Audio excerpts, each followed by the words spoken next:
반갑습니다. 저희 교회가 제일 좋네요. 너무 보고 싶었습니다. 이 여행을 하다 보면은 어디에 가서 누구를 만나고 오느냐가 참 중요한 것 같아요. 왜냐하면은 거기에 이제 여행의 목적이 여실히 드러나기 때문이죠. 저는 한국을 가기 전에 LA를 먼저 갔습니다. 여기에 제 아들이 살고 있었나요? 학교 졸업하고 이제 잡고 지낸 지 1년 반 됐는데 한번 못 가봐서 방도 가보고 삶도 둘러보고 해서 아들과 교회 생활을 3, 4일 가지고는 서울로 갔습니다. 서울에 큰애 딸이 살고 있습니다. 그래서 이제 예쁜 손주들도 보고 즐거운 시간을 가졌습니다. 그리고 부산에 내려가서 누님들과 만나서 또 형제의 교제도 나누고 또 서울대학병원에 시간을 내어서 가서 허리 근육을 강화하는 재활 치료도 운동도 배우고 그러고 돌아왔습니다. 오늘은 제 여행 이야기를 하려고 하는 것은 아니고 예수님의 여행 이야기를 좀 드리려고 합니다. 제가 한 달 동안 교회를 배우는 동안에 우리 서목사님이 수고를 많이 하셔가지고 제가 이제 동영상 들어보니까 유머 있고 또 쉽게 잘 말씀해 주셔가지고 역시 잘하시구나 느끼고 참 고맙게 생각을 했습니다. 감사하고요. 우리 장로님들도 토요일 날 또 불을 뿜는 설교들을 은혜롭게 잘 하셔가지고 또 많은 칭찬들을 하시는 걸 듣고 감사한 마음을 가집니다. 감사합니다. 제가 한국을 가기 전에 그 바다를 항해했던 이야기를 여러분들의 설교를 드렸습니다. 피곤하신 예수님께서 그 풍랑하는 바다 위에서 잠을 주무실 수밖에 없을 정도로 피곤하신 가운데서도 바다를 건너서 가신 곳이 그라사인의 땅이라고 본문에 기록되어 있죠. 20절에 갈릴리 맞은편 그라사인의 땅에 이르러라고 했습니다. 이 그라사인의 땅이라는 곳은 유대 나라를 조금 떠올리면은 설명이 쉽겠는데요. 갈릴리 바다를 중심으로 해서 왼쪽이 유대 땅이면은 오른쪽이 이 그라사인의 땅입니다. 그리고 거기에는 이제 로마가 지배하던 지역이었기 때문에 로마의 원형 경기장이라든지 로마의 신전들이 있는 이방인들이 사는 그러한 지역이죠. 그러한 지역으로 주님께서 가셨습니다. 가셔서 주님이 많은 일을 하셨던 것이 아니고 군대 귀신 들렸던 자 한 사람을 만나고 다시 돌아오셨습니다. 여러분 주님의 삶을 아시잖아요. 짧은 3년의 기간 동안 하나님이 맡기신 일을 다 이루셔야 되는 그러한 중요한 시간을 그 힘든 바다를 건너가셔가지고 단 한 사람을 만나고 돌아오셨습니다. 오늘 거기에 대해서 제가 말씀을 드리려고 합니다. 우리가 여행 계획을 세울 적에 아무렇게나 세우지 않잖아요. 더구나 기간이라든지 비용이 한계가 있을 적엔 더욱더 우리가 세심하게 가장 중요한 것부터 이렇게 계획을 세우는데 예수님이 그 바쁘신 짧은 공생의 기간 그 바다를 건너가셔서 그 한 사람 만나고 돌아오셨다. 그 사람이 어떤 의미를 가지고 있기에 그를 만나고 돌아오실 만큼 그만 만나고 돌아오실 만큼 중요한 만남이었는가 하는 것이죠.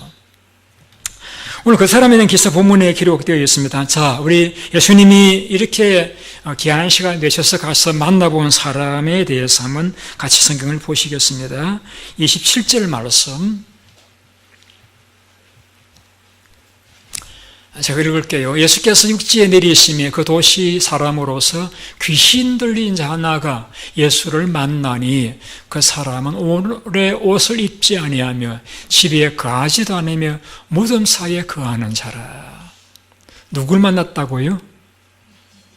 귀신 들린 자. 오늘 여러분 더우니까 좀 제가 서서하도록 귀신 이야기를 좀 제가 해드리려고 준비를 했습니다. 귀신 들린 자. 그다음 귀신 이야기만 하다 끝나는 건 아니고요. 여러분 귀신 들린 자 만나보셨습니까? 저는 두 사람 만났거든요. 한 사람은 목사님 저에게는 귀신 두 놈이 들어있어요. 그러고 한 사람은 한 명이 들어있대요. 하여튼 한 놈이든 두 놈이든 귀신은 나쁜 놈입니다. 왜 그러냐? 귀신은요, 우리를 지옥 가게 만들려고 부단히 애를 쓰는 악한 영이에요. 그래서 예수님께서는 이렇게 설명했습니다. 도적이 오는 것은 죽이고 훔치기 위해서 온다라고 했습니다. 그 도적으로 표현했습니다. 죽이고 훔치는. 여러분 도적이 집에 들어왔을 적에 가장 귀한 건 훔치잖아요. 우리에게 가장 귀한 건 우리의 영혼입니다.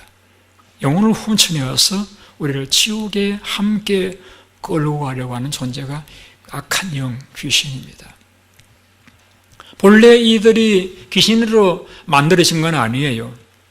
천사들이었는데 타락하면서 귀신이 되어져 가지고 우리 인간에게 붙어서 가진 병과 악한 생각, 불행, 결국에는 우리를 지옥으로 끌고 가려고 시도하는 존재가 귀신입니다. 우리가 성경을 보면은 가룟 유다에 대한 기사가 나오는데 가룟 유다에게 귀신이 악한 영이 예수님 팔려는 생각을 넣었다라고 했습니다. 여러분, 오늘 예수 믿는 저와 여러분들의 귀신이 들어올 수는 없어요. 왜? 우리 속에는 성령 하나님이 계시기 때문입니다. 그런데 귀신이 우리에게 악한 영향력은 미칠 수가 있어요. 우리 생각 속에는 울타리가 없어가지고 언제든지 귀신이 악한 생각을, 부정적인 생각을, 미운 마음을, 더러운 생각을 집어넣을 수가 있다는 사실입니다. 나이 50이 지나가면은 귀신 옆에 와도 안다라고 하는데 저도 좀 알 것 같아요. 제가 만지거나 보아서 안다는 게 아니고 정말 그럴 생각이 없었는데 뜻밖의 안 좋은 생각이 딱 떠오르는 그런 경우들이 살아가다 보면은 여러분들도 경험하시잖아요. 있어요.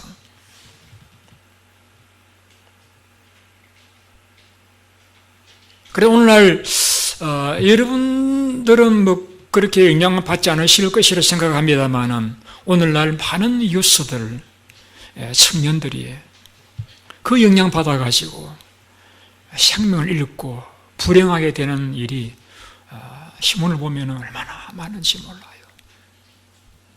그래서 우리는 오늘 이 귀신에 대한 스토리를 그냥 들고 아는 이야기를 생각하지 마시고 저도 기도하면서 받은 말씀을 전해드리는 것만큼 여러분들께서도 좀 심도 있게 받아들였으면 좋겠습니다. 자, 그러한 악한 영 귀신이 오늘 본문에 등장하는데 여러분 믿으시든 믿지 않으시든 경험하셨든 경험하지 못하셨든 성경은 분명히 예수님께서 이 귀신들을 만난 사건을 진실되게 기록하고 있습니다. 자, 주님께서 바다를 건너서 단 한 사람 만나고 온 그 사람은 귀신 들린 자인데 어떤 귀신 들린 자이냐? 본문에 보면은 오래 옷을 입지 않았다. 집에 가지도 않고 무덤 사이에 거하는 자라고 했습니다. 마가복음에 보면은 날마다 소리를 질렀다라고 했습니다. 사람들이 무서워서 피해갔다라고 했습니다. 그 귀신에 대해서 주님께서 물었습니다. 내 이름이 무엇이냐? 우리 한번 같이 보실까요? 30절 띄워주십시오. 이름이 무엇이냐? 물었을 적에 군대다. 이 군대라 말은 정확한 표현을 빌리면은 군단이다. 군단. 로마 일개 군단은 5,000명의 병사를 거느린 부대입니다. 내 이름이 무엇이냐? 군단이다. 그 말 그대로 본문에 보면 계속 드러나는 내용을 통해 알 수 있듯이 2,000마리의 귀신이 그 한 사람에게 들어가 있는 거예요, 여러분. 단 하나의 귀신이 들어가도 그 인생이 파괴되고 인격이 파괴되고 불행한 삶을 살다가 멸망당하고 마는데 2,000마리의 귀신이 들어가 있는 그 인생의 처지가 어떠할지 여러분 상상이 되지 않으실 것입니다. 많은 환자가 몸이 아픈 병원을 가서 의사를 만나서 처방을 받고 치료를 받습니다. 회복이 되어집니다. 그런데 가장 불쌍하고 고통스러운 환자가 있다라고 하면 귀신 들린 자입니다. 현대의학으로 고칠 수가 없습니다. 또 많은 경우에 분별이 안 됩니다. 서서히 그 사람을 죽게 만들고 결국에는 멸망에 빠져버리고 마는 것이 귀신 들린 자의 운명입니다. 더구나 이 귀신 들린 자는 2,000마리의 귀신이 들린 자라고 하니까 여러분 저는 귀신 들려있던 자들의 그 삶을 보았고 경험을 했습니다. 그런데 2,000마리 귀신 들린 자이니까 이 사람의 그 속에는 엄청난 악한 영들의 압제가 짓눌린 가운데서 고통을 겪었어요. 마가복음 보면 날마다 소리를 고함하고 지르는 그래서 그 귀신 능력에 의해서 묶어놓으면 다 끊어버리고 세상도 끊어버리는 무덤 사이에 거하는 그런 삶을 살아가고 있다라고 했습니다. 여러분, 주님께서 그 풍랑이나 바다를 건너가서 그 사람을 왜 만났겠습니까? 당연한 결과죠. 그를 건져주시기 위해서, 귀신의 압자에서 풀어주시기 위해서. 저는 본문에는 기록되어 있지 않습니다만 마가복음을 참고해 보면은 유대 땅에도 귀신 들린 자가 많이 있었을 텐데 왜 바다를 건너 그곳까지 가셨을까라고 생각해 볼 적에 여러분 귀신 들린 자를 제가 유심히 보면은 뭘 느꼈는가 하면은 평소에는 정상인이에요. 그런데 귀신이 역사하면은 비정상으로 돌변합니다. 거품을 묻고 쓰러지기도 하고 몸을 뒤틀고 혹은 또 이상한 행동을 하게 되어집니다. 그런데 특징 중 한 가지가 고함을 지르는 거예요. 그 고함은 귀신이 지르는 고함이 아니에요. 귀신에게 억눌려서 짓눌려서 고통당하면서 벗어나기를 원해서 하늘을 향해서 고함 지르는 거예요. 도와달라고, 벗어나게 해달라고, 나를 좀 자유롭게 해달라고, 고통 가운데 건져달라고 고함을 지르는 거예요. 제가 생각할 때 그 부르짖는 그 고함 소리가 주님의 발걸음을 그라사인 땅까지 가시게 만들었지 않나 생각합니다. 우리가 살아가다 보면은 앞에 있는 장벽, 옆에 있는 또 어려움, 내 마음에 있는 고통들 어찌할 수 없어가지고 우리도 모르게 우리 속에서 단식과 고함이 나올 때가 있잖아요. 물론 우리가 사람들 듣게는 하지 않지만은 그 누구도 없는 자리에서 나 혼자만의 슬픔과 아픔을 안고 하나님 앞에 부르짖을 때가 있잖아요. 여러분, 제 지나간 신앙의 경험에서 비추어 보면은 하나님이 다 들으시더라고요. 우리의 눈물, 우리의 부르짖음, 우리의 탄식 하나님이 들으시더라고요. 그리고 하나님의 방법으로 하나님의 때에 아름답게 해결해 주시는 것을 저는 경험을 했습니다. 주께서 이 그라사인 땅에서 2,000마리 귀신에 의해서 압제를 당하면서 부르짖었던 그 귀신 들린 자의 부르짖음을 들으시고 그곳까지 오신 주님이시라고 하면은 오늘 이 미국 땅에서 나름대로의 목표를 가지고 왔습니다마는 우리 뜻대로 되지 않고 현실은 어려운 가운데서 부르짖는 여러분의 단식과 기도, 하나님께서 분명히 기억하여 주실 줄로 믿습니다.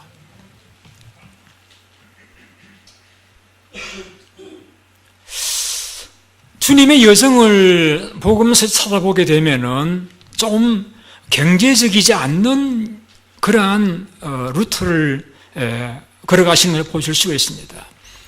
예를 들면 나인성을 방문할 적에 그 나인성이라는 그 마을은 작은 산골 마을이에요. 들어갔다가 다시 나올 수밖에 없는 그런 마을을 가셔가지고 그 나인성의 과부의 아들을 살리시고 다시 나오셨어요. 세상에서 외면당하고 가난하고 의지할 데 없는 그 과부의 외아들을 살려서 어머님 품에 돌려드리고 다시 나오셨어요. 전혀 경제적이지 않는 발걸음. 본문의 경우도 마찬가지입니다.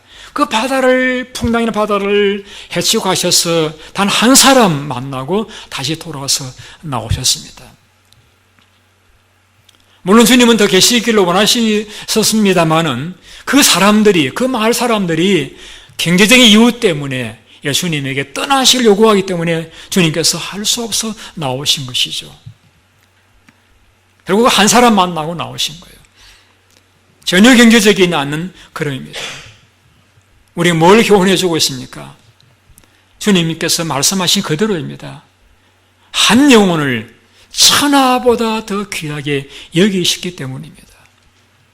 한 영혼, 누구도 관심 갖지 않고 누구도 반가워하지 않고 만나고 싶지 않고 피하고 싶은 그 한 영혼일지라도 그 영혼이 주님을 바라보기만 하면 주께서는 찾아오십니다. 만나주십니다. 건져주십니다. 도와주십니다. 그 한 영혼을 위해서 20마리의 돼지들을 희생시키시면서까지 그를 회복시켜 주시고 그를 건져주시고 그를 새로운 삶을 살도록 축복하여 주셨습니다. 따라합시다. 사람이 귀합니다. 한 영혼을 천하보다 귀히 여기신 우리 주님께서 오늘 여러분 한 분 한 분을 주님께서 귀하게 여기시고 여러분의 단식, 여러분의 기도, 여러분의 아픔을 이해하시고 저는 여러분들이 주님을 향하신다고만 하면 반드시 여러분 눈에서 눈물을 닦아주시고 여러분의 간구와 기도에 응답해 주실 줄로 믿습니다. 자, 주님께서 우리를 주의 백성으로 삼아주셨습니다. 그렇다라고 하면은 주님께서 소중하게 여기신 일들을 우리도 중요하게 여겨야 됩니다. 한 영혼을 중요하게 여길 뿐 아니라 이 땅 위에 우리가 알도 모르는 가운데서 많은 이들이 악한 영들에 의해서 행복할 수 있는 인생을 불행하게 살고 건강하게 살아갈 수 있는 인생이 생명을 끊고 또 병이 들고 고통당하는 인생들을 우리도 관심 가지고 그들을 위해 기도하고 그들을 찾아가야 하지 않겠습니까? 물론 우리 힘으로는 할 수 없습니다. 예수님 왜 바다를 건너 가셨습니까? 예수님 외에는 그 2,000마리의 귀신 들렸던 자를 해방시켜 줄 자가 아무도 없었기 때문입니다. 주님께서 이렇게 말씀하셨습니다. 내가 온 것은 이 귀신 들린 자들로부터 구원하시기 위해서 오셨다라고 했습니다. 죄를 짓는 자마다 마귀에 속하나니 마귀는 처음부터 범죄함이라 하나님의 아들이 나타난 것은 마귀의 일을 멸하려 하심이라. 마귀를 멸하시며 죽기를 무서워함으로 한평생 매여 종노릇 하는 모든 자들을 놓아주려 하심이니 주님의 오신 목적입니다. 주님의 오신 목적은 한평생 그 마귀에게 종노릇하고 있는 사람들을 놓아주도록 하기 위해서 자유하도록 하기 위해서 건져주시기 위해 주님이 오셨기 때문에 그 일을 위해서 주님께서 바다를 건너서 그 한 사람 그를 회복시키시고 돌아오셨습니다.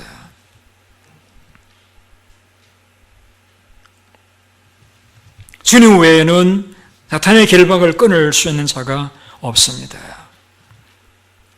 그러나 오늘 우리도 주를 의지하고 살아가면 우리도 주님과 같은 일을 할 수 있습니다.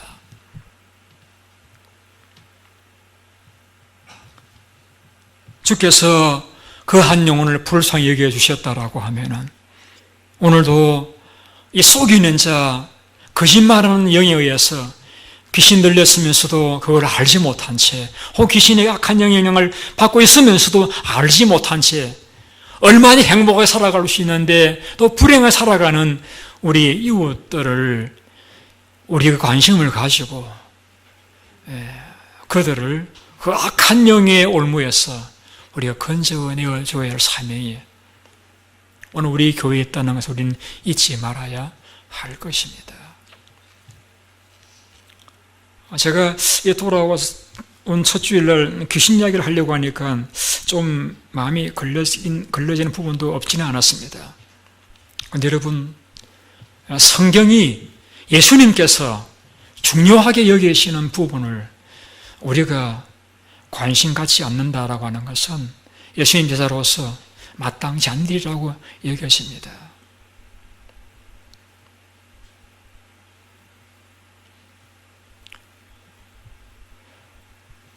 주님께서 이 귀신 들린 자에게 를 만났을 적에 그 귀신이 주님 앞에 이렇게 요청을 하는 내용이 계속된 본문에서 기록되어 있습니다. 내 이름이 무엇이냐? 군대입니다. 그래서 귀신 들린 자가 나를 무저갱으로 들어가라고 하지 말아 주십시오. 무저갱이라고 하는 것은 귀신들의 감옥입니다. 주님 재림하시는 날 귀신들은 다 잡혀서 그 무저갱이라는 감옥에 들어가게 되어집니다. 그래서 주님께 그것을 두려워서 비는 것입니다. 나를 무저갱으로 들어가라고 하지 말아 주십시오. 그러면 옆에 놀고 있는 돼지들을 바라보면서 나를 그 돼지에게로 들어가게 허락해달라고 요청을 합니다. 주님 허락하시자 돼지에게로 들어갔고 그 사람은 회복되어지고 그 수많은 돼지들은 비탈길 내려 달아서 호수에 다 빠져서 죽게 되어집니다.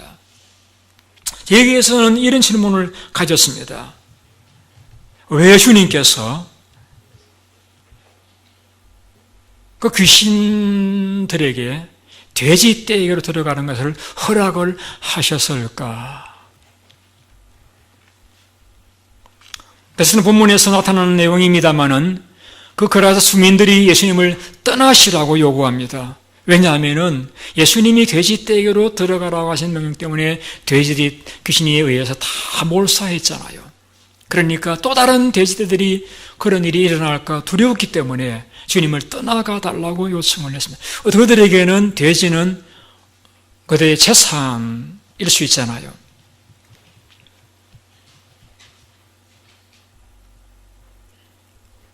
선하신 주님께서 남의 재산일 수 있는 그 돼지떼가 죽는 일이 생기도록 왜 귀신이 거기에 들어가려고 할 적에 허락을 하셨을까?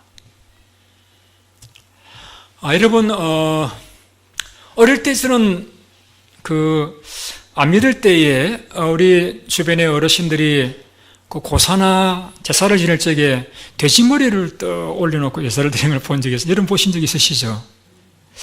왜 닭머리도 아니고 왜 또 오리머리도 아니고 소머리도 아니고 돼지머리를 올려놓았을까요? 여러분 이상하지 않아요? 돼지는 이방 신전에서 즐겨 사용하는 제물입니다. 마치 유대인들이 제사를 지낼 적에 양이나 소를 제물로 바쳤던 것과 같이 이방 신전, 특별히 로마의 지배를 받고 있는 헬라 그 시대의 신전, 이방 신전들은 제사를 지낼 적에 항상 그 돼지를 제물로 사용했습니다.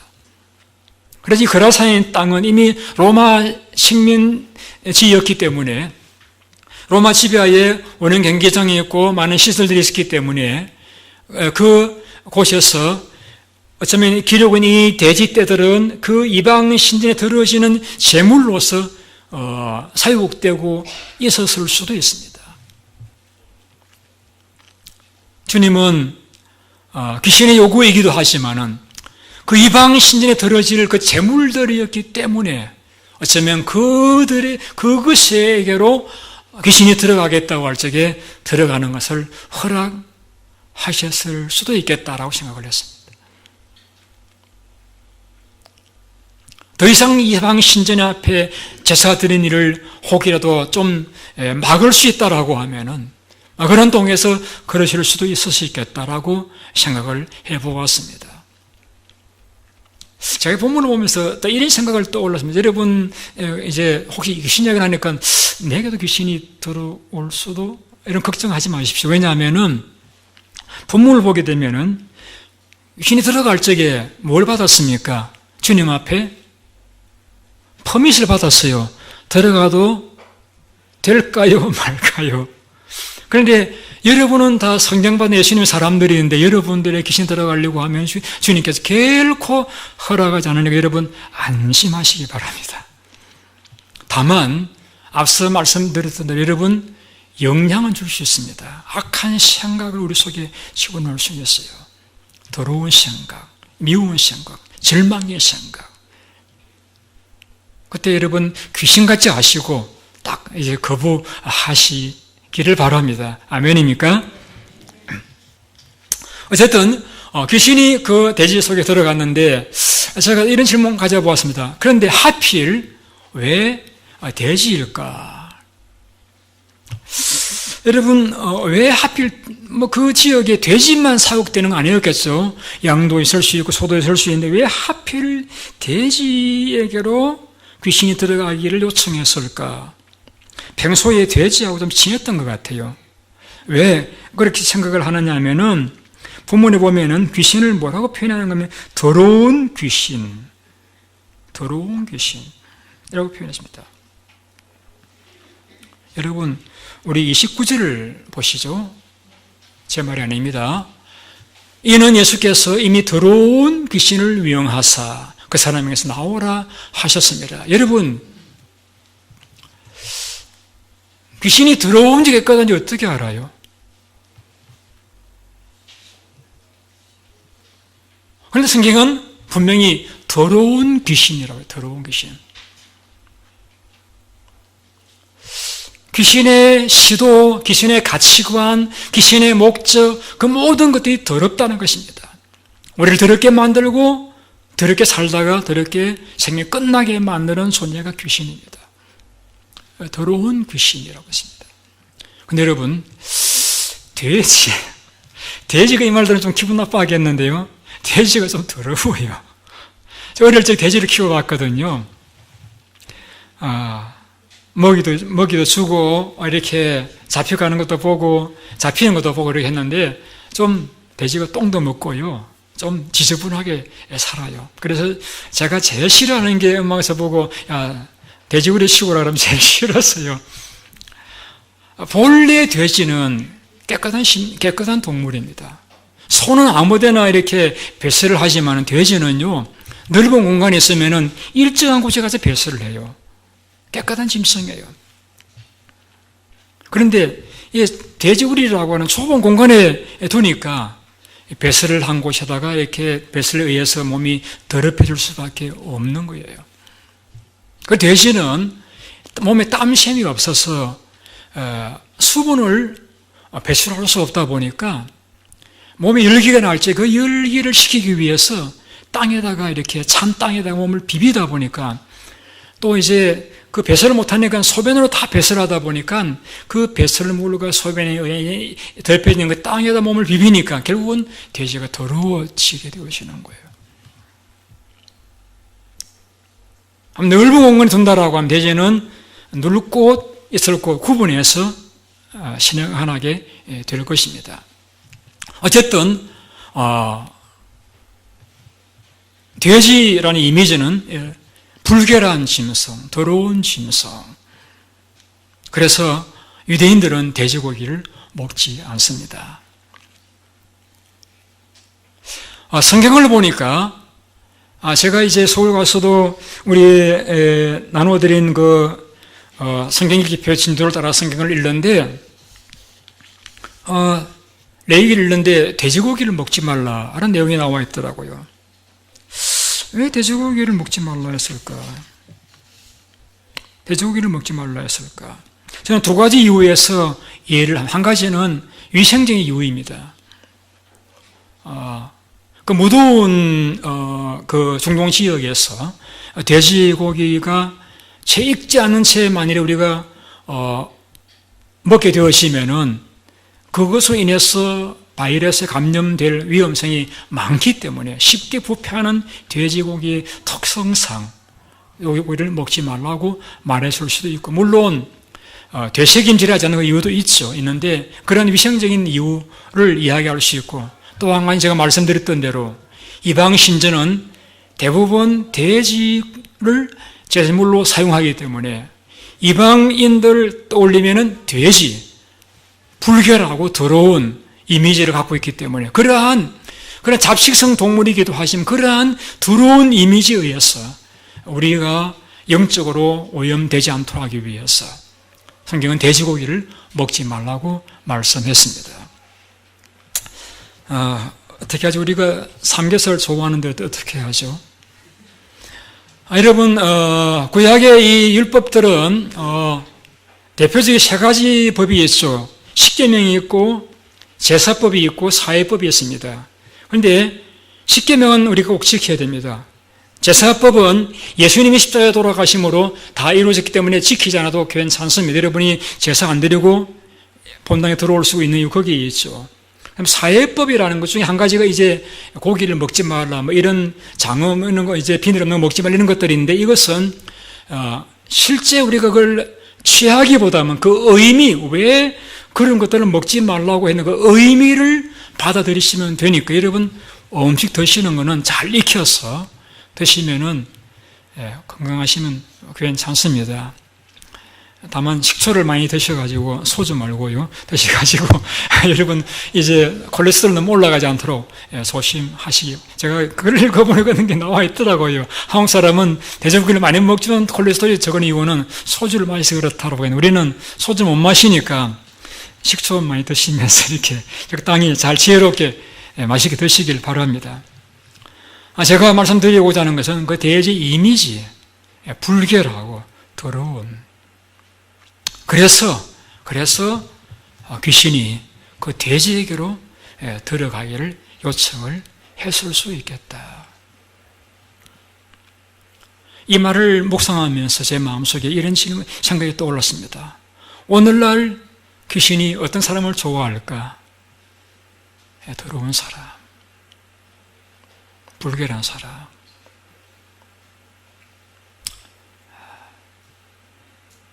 그러면 또 이런 질문이 생깁니다. 그러면 무엇이 우리를 더럽게 만드는가? 더럽게 만드는가? 예수님께서 잘 설명해 주셨죠. 우리 입으로 들어가는 것, 우리를 더럽게 만드는 것이 아니라 입에서 나오는 것이, 악한 생각이 우리를 더럽게 만든다라고 성경은 말씀하고 있습니다. 그 악한 생각의 대표적인 것이 있다라고 하면은 욕심입니다. 욕심. 돼지 이미지가, 개그스럽게 먹는 돼지 이미지가 욕심이라는 단어를 떠올리게 만든다라고 하면은, 여러분을 더럽게 만드는 것이 우리 욕심이라고 하면은 어떻게 해야 될까요? 우리가 욕심을 버리고 깨끗하게 살아가야 하지 않겠어요? 제가 순천을 가서 광명당 한약방, 우리 최경욱 교수님의 아버님이 운영하신 한약방에 가서 진단을 받고 약도 지어가지고 왔는데, 이제 원장님이 저에게 목사님 건강하시고 싶으면 돼지고기 드시지 마세요 그랬더라고요. 그래서 왜 하필 돼지고기인가 여쭤보진 않았습니다만은 한의사들 또 그렇게 이야기하는 거 보면은 돼지고기 별로 좋지 않은 건가 생각은 가져보았습니다. 어쨌든 저는 여러분들이 돼지가 좋아하는 혹은 또 귀신이 좋아하는 그런 삶을 살아가지 않을 수 있기를 바랍니다. 반대로 말하면 깨끗하게 살아갈 수 있기를 바랍니다. 자, 여러분, 사람이 어떤 사람이냐, 어떤 가치관을 가지고 있느냐를 알려고 하면은 그의 기도를 들어보면 압니다. 오늘 이 귀신의 기도는 돼지에게로 들어가게 해달라는 기도였습니다. 오늘 여러분의 기도는 어떻습니까? 마가복음 10장에 보시게 되면은 한 청년 부자가 주님에게 달려와서 무릎 꿇고 이렇게 아뢰입니다. 주여, 선생님이여, 내가 무엇을 하여 영생을 얻으리이까? 무엇을 하여 영생을 얻으리이까? 여러분, 청년이 또 부자인데 어디를 가야 내 인생이 행복하겠습니까?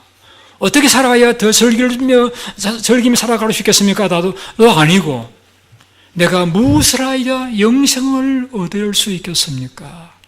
여러분 참 귀하지 않아요? 고상하지 않아요?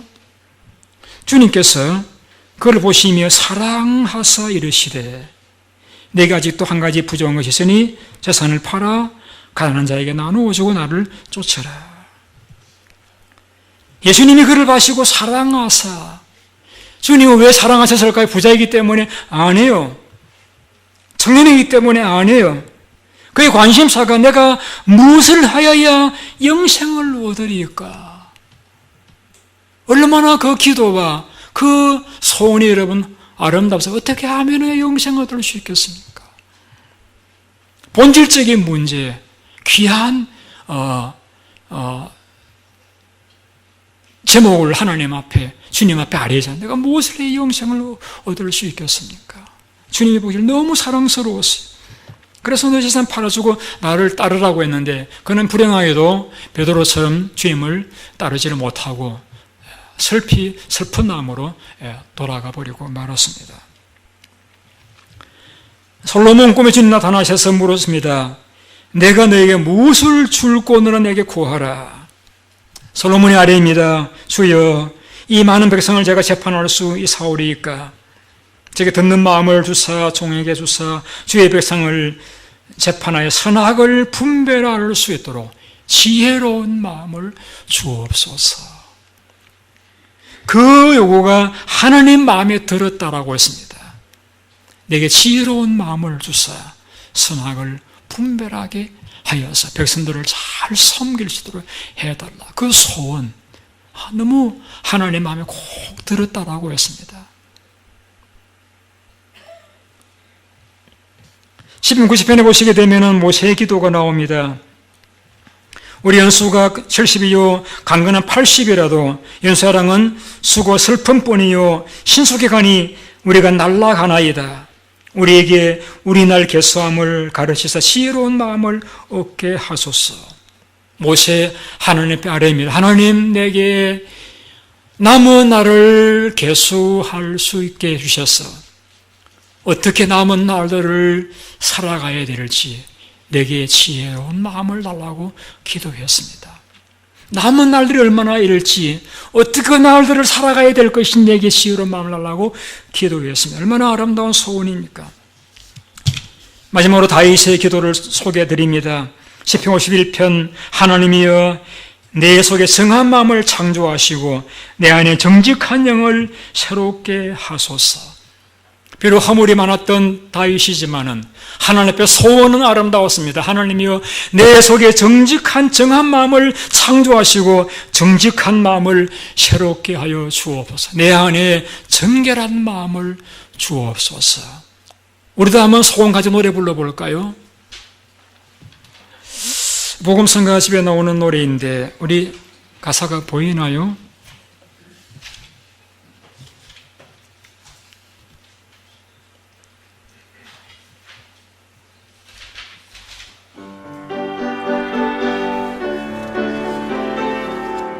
정결한 마음 주시옵소서. 정결한 마음 주시옵소서. 오 주님, 정직한 영을 새롭게 하소서. 한 번 더요. 정직한 마음, 정결한 마음 주시옵소서. 오 주님, 정직한 영을 새롭게 하소서. 나를 주님 안에 떠나 열리하지 마시고 예 성령을 거두지 마옵소서. 그 구원의 기쁨 다시 회복시키시며 않는 마음 내 안에 주소서. 우리 처음부터 다시 한번 기도하는 마음을 불러볼까요? 정결한 마음 주시옵소서. 오 주, 정직한 영을 새롭게 정직한 영을 새롭게 하소서. 다시 한번 정결한 마음 주시옵소서. 열한 마음 주시옵소서. 오 주님, 정직한 영을 새롭게 하소. 우리 다윗의 마음을 가지고 나를 주님 앞에서 멀리하지 마시고 주의 성령을 거두지 마옵소서. 그 구원의 기쁨 다시 회복시키시며 않는 마음 내 안에 주소서. 변치 않는 마음 내 안에 주소서. 기도하겠습니다.